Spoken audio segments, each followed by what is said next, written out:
ಜಿಲ್ಲೆಯಲ್ಲಿ ಆತಂಕಕಾರಿ ಘಟನೆಯೊಂದು ಬೆಳಕಿಗೆ ಬಂದಿದೆ. ಕಲುಷಿತ ನೀರು ಸೇವಿಸಿದ ಪರಿಣಾಮ 80ಕ್ಕೂ ಹೆಚ್ಚು ಗ್ರಾಮಸ್ಥರು ಅಸ್ವಸ್ಥರಾಗಿದ್ದು, ವಾಂತಿ ಬೇದಿಯಿಂದ ಆಸ್ಪತ್ರೆ ಸೇರಿದ್ದಾರೆ.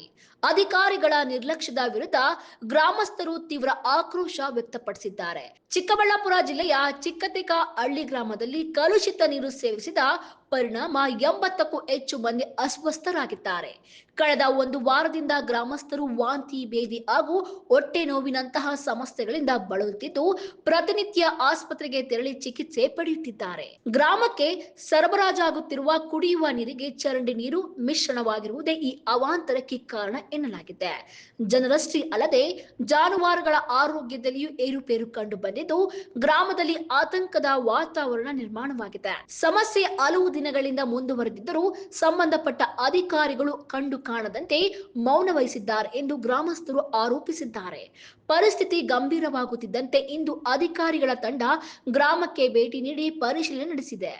ಕುಡಿಯುವ ನೀರಿನ ಮಾದರಿಯನ್ನು ಪರೀಕ್ಷೆಗೆ ಕಳುಹಿಸಲಾಗಿದ್ದು, ಗ್ರಾಮದಲ್ಲಿ ಆರೋಗ್ಯ ತಪಾಸಣೆ ಹಾಗೂ ಅಗತ್ಯ ಮುನ್ನೆಚ್ಚರಿಕೆ ಕ್ರಮಗಳನ್ನು ಕೈಗೊಳ್ಳಲು ಆರೋಗ್ಯ ಇಲಾಖೆ ಸಿದ್ಧತೆ ನಡೆಸಿದೆ.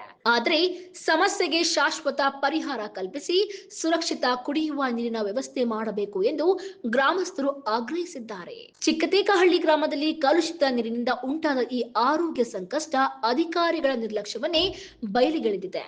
ನೀರಿನ ಪರೀಕ್ಷಾ ವರದಿ ಏನು ಹೇಳಲಿದೆ, ಗ್ರಾಮಸ್ಥರ ಸಮಸ್ಯೆಗೆ ಶಾಶ್ವತ ಪರಿಹಾರ ಯಾವಾಗ ಸಿಗಲಿದೆ ಎಂಬುದನ್ನು ಕಾದು ನೋಡಬೇಕಾಗಿದೆ. ವರದಿಗಾರರು ಮೋಹನ್ ಕುಮಾರ್, ಪಿಟಿವಿ ನ್ಯೂಸ್ ಕನ್ನಡ, ಚಿಕ್ಕಬಳ್ಳಾಪುರ.